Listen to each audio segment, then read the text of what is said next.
చెప్పేవా చెవిలోన ఒక మాట, పువ్వులతో తుమ్మెద చెప్పే మాట.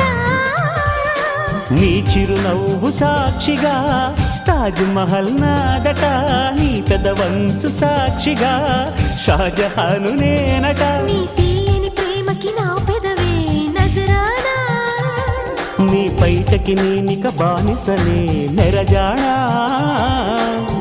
అనంతాల ఆత్మ నీవై చేరుకున్న వేళలో, కోకలు కట్టిన కోయిలా కమ్మని కౌగిలియవే.